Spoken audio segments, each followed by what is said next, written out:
रामकृष्ण हरी माऊली. आपली वारी निघाली आहे ना. एक एक पावलं चालत चालत, पावलं खेळत, विठोबा रखुमाईचा गजर करत, डोक्यावर तुळशी वृंदावन घेऊन, हातात विणा, कुणाच्या हातात टाळ, अखंड माऊलीचा गजर करत ही वारी आता मार्गस्थ झाली आहे. एक पावलं टाकीत ती वारी पुढे निघाली आहे. एकेका मुक्कामाला ती थांबणार आहे आणि तिथून पंढरीच्या दिशेनं झेपावणार आहे. आपल्या सहस्रावधी लाटांना घेऊन हा समुद्र पंढरीच्या पांडुरंगाच्या पादप्रक्षालनासाठी निघणार आहे. तिथे या माणसांच्या, या भक्तीच्या लाटा पांडुरंगाला चिंब करून टाकणार आहेत. आणि तोही असुसलेला असेल हो, त्यालाही किती वर्षापासून भेटीची ही ओढ आहे. ही वारी मागच्या कोरोनाच्या काळामध्ये निघालीच नाही. अहो, माऊलींच्या पादुकांना, तुकाराम महाराजांच्या पादुकांना बसमध्ये घेऊन जावं लागलं आणि 10-5 लोकांच्या उपस्थितीमध्ये ही वारी झाली. सहस्त्रावधी, लक्षावधी, कोट्यावधी भाविकांना पंढरीच्या वाळवंटात बघून पांडुरंगाचं मन तृप्त व्हायला 2 वर्ष गेली हो. 2 वर्षामध्ये वारी झालीच नाही. प्रशासनानं आम्हाला सांगितलं, पोलिसांच्या मध्ये पांडुरंग पहा, डॉक्टरच्या मध्ये पांडुरंग पहा. आम्ही तो पाहिला आणि पंढरीच्या पांडुरंगाला भेटण्याची अनिवार्य ओढ तशीच दाबून ठेवली. यावेळेला हा जनसागर त्या विलक्षण ओढीनं जाणार आहे पंढरीच्या दिशेनं, पांडुरंगाच्या दिशेनं. लक्षावधी लोक वेगवेगळ्या ठिकाणावरून निघालेले आहेत. पायी, वाहनानं नसते करायची वारी, ती पायीच करायची असते. हरिनाम घेत घेत ती पायी वारी करायची असते. मला या वारीविषयीची काही आकर्षणं वाटतात, आश्चर्य वाटतं. आश्चर्य या गोष्टीचं की ही वारी जेव्हा चालत असते तेव्हा काहीही नियोजित नसतो, काहीही. आणि तरीही सगळं बिनबोभाट होत असतं, बिनबोभाट. मागे एक नेते म्हणाले होते बघा, ज्यांचा राजकीय अर्थाने नेहमीच गोंधळ घालण्याचा प्रयत्न असतो, ते नेते म्हणाले होते, 15 मिनट के लिए पुलिस हटा दो, फिर देखते हैं कौन कैसा है. या वारीत पोलीस नसतील तरीही वारी निर्वेदपणे पार पडेल. 15 मिनिट काय, 15 दिवस सुद्धा पोलीस हटवून टाका, वारीत पोलिसांची गरज पडतच नाही. कारण ही वारी जात असतेच शुद्ध अंतःकरणाने पुढे सरकत असते. एकच ओढ असते, एकच ओढ, आणि ती ओढ म्हणजे पंढरीच्या सावळ्याला बघण्याची. मंडळी, माझ्या या विधानाकरता मी तुम्हाला काही प्रश्न विचारणार आहे, त्या विधानाच्या पुष्ट्यर्थ. मला सांगा, वारीमध्ये कधीतरी गोंधळ माजलाय? वारीमध्ये कधीतरी दंगा झालाय? वारीमध्ये कधी हत्या झाल्याचं आठवतंय? कधी काही अभद्र कृती झाल्याचं आठवतंय? काहीही होत नाही. लक्षावधी माणसं एका शिस्तीत चालत असतात. मनात फक्त आणि फक्त पांडुरंगाची ओढ असते आणि त्याच ओढीतून ते चालत असतात. त्यामुळं अभद्र या वारीत कधीच घडत नाही. कमाल आहे ना. 10-10, 12-12 लोक रस्त्याने चालत असतात, 12 लाखच्या वर, आणि काहीही गोंधळ होत नाही. कुठेही असुविधा होत नाही. कुठे बॅरिकेडिंग तुटत नाही की कधी चेंगराचेंगरी होत नाही. काहीही होत नाही. गर्दी शिस्तीत चालत असते, कारण गर्दीच्या मनात पांडुरंग असतो, सुविधा नसते. अहो, तुमच्या नगरपालिकांची रचना आत्ता आली आहे, तुमच्या व्यवस्था आत्ता आल्यात, रस्ते आत्ता रुंद झालेत.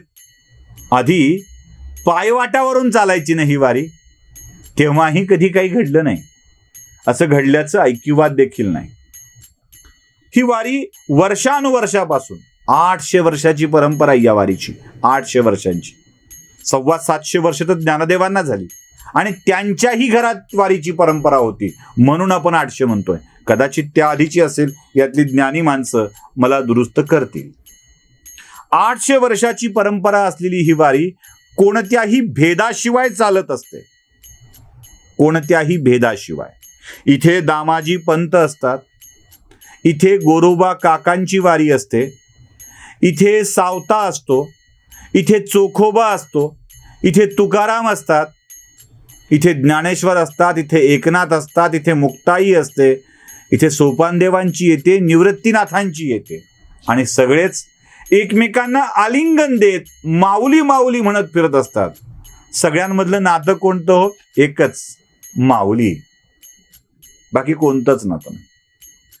मी एकमेकात विठ्ठलाला पाहतात असं म्हणतोय कारण तोच चराचरात व्यापलाय, एवढीच एक धारणा त्या वारीच्या मध्ये असते आणि ही वारी पुढे पुढे पुढे पुढे सरकत जाते. तुम्हाला जरासं आश्चर्य नाही वाटत? कोण करतं ही सगळी व्यवस्था? कोण असतं? मुक्ताईची, गजानन महाराजांची पालखी आमच्या इकडून जाते मराठवाड्यातून, मुक्काम ठरलेली असतात, इथे करायचं आहे. हजारो माणसं सोबत असतात, हजारो. मुक्कामाच्या ठिकाणी पालखी येऊन थांबते, मग ती मुक्ताईची असेल की गजानन महाराजांची असेल, आणि पालखी येऊन थांबल्याबरोबर सगळ्या व्यवस्था पटापटा लागू लागतात. हजारो माणसांचे जेवण करण्याची व्यवस्था होऊन जाते, त्यांच्या आंघोळीची व्यवस्था होते, अल्पोपहाराची व्यवस्था होते, चहा पाण्याची व्यवस्था होते. सगळंच बिनबोभाट होत असतं. कोणीच कोणाला व्यवस्था झाली की नाही असं विचारत नाही आणि ही व्यवस्था होत जाते. तुकारामांच्या आणि ज्ञानेश्वरांच्या पालखीत तर लक्षावधी लोक असतात. अगदी उपासाचा दिवस आल्यावर साबुदाण्याची खिचडी किंवा भगर याची सुद्धा व्यवस्था असते. चहा पिण्याच्या वेळा ठरलेल्या असतात, त्या वेळेला प्रत्येकाला चहा मिळतो, नाश्ता मिळतो, जेवण मिळतं, मुक्कामाची सोय होते, तंबू लागतात, राहुट्या लागतात, शाळा असतात, धर्मशाळा असतात आणि प्रत्येकांची व्यवस्था होऊन जाते. कोणी परिपत्रक काढलंय? सरकारी कार्यक्रमात निघतं तसं, या दिवशी वारी आपल्या गावातून जाणार असून खालीलप्रमाणे व्यवस्था करण्याची आहे, यात अमुक माणसांवर ही व्यवस्था असेल, हा त्यांचा लायझनिंग ऑफिसर म्हणून नियुक्त असेल, याच्यावरती असलं काही ठरत नाही. कोण कोणाला सांगतं आणि कशी व्यवस्था होऊन जाते कळत सुद्धा नाही, अगदी समजतही नाही. अहो एवढंच काय, डॉक्टर सुद्धा असतात. डॉक्टर सुद्धा जे आपापली सेवा करतात. थकल्या भागल्या वारकऱ्यांची पाय दाबायला देखील माणसं तिथं सेवा म्हणून येतात आणि वयोवृद्धांची सेवा आपल्या हातून घडल्यावर वारीचं पुण्य लाभतं असं ही माणसं म्हणत राहतात. हेच तर विलक्षण रूप आहे वारीचं. प्रत्यक्षात काही लाख माणसं वेगवेगळ्या ठिकाणाहून वारीच्या मध्ये चालत असतात, पण अप्रत्यक्षरित्या करोडो माणसं या वारीमध्ये जोडल्या गेलेली असतात. करोडो माणसं. अहो आजही वेगवेगळ्या वृत्तवाहिन्यांना पूर्णवेळ प्रतिनिधी ठेवावा वाटतो, तिथलं थेट प्रक्षेपण करावं वाटतं आणि या थेट प्रक्षेपणाला करोडो प्रेक्षक आजही मिळतो. हेच तर वारीचं वैशिष्ट्य आहे. 800 वर्षाची परंपरा, 800 वर्षाची परंपरा आजही काल सुसंगत आहे, आजही रिलेट करते या सगळ्या गोष्टींना. माऊली, हेच तर वारीचं वैशिष्ट्य आहे. आषाढीच्या दिवशी इंग्रजी शाळांच्या मधून पांडुरंग सजतो, वारकरी सजतात, घरी हातात टाळ घेतात, विणा घेतात आणि तिथल्या तिथे का होईना वारी निघते. काय असेल होई जादू? काय त्या काळ्या रूपात जादू साठली आहे मला माहित नाही. आवडे हे रूप सोजिरे सगुण, पाहता लोचन सुखावले. त्याच्या रूपाचा गोडवाच एवढा आहे की त्याची ही वारी महाराष्ट्रातल्या, भारतातल्या करोडो करोडो लोकांच्या हृदयात स्थान मांडून जाते. बघावी वाटते, ऐकावी वाटते. तो जनसागर झेपावताना ऊर भरून येतो. विठोबा रखुमाई, विठोबा रखुमाईचा गजर सुरू झाल्यावर अंगावर रोमांच उभे राहतात. डोक्यावर तुळशी वृंदावन असून सुद्धा मस्त फेर धरावा वाटतो, पावली खेळावी वाटतात.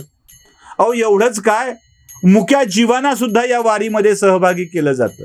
कुठे मेंढरांचं रिंगण होतं, कुठं घोड्याचं रिंगण होतं, कुठे जनावरांचं रिंगण होतं आणि मुकी जनावरं सुद्धा पांडुरंगाच्या रिंगणामध्ये काही विलक्षण पद्धतीनं सहभागी होतात ना. सोहळाच विलक्षण होतो, सोहळाच विलक्षण.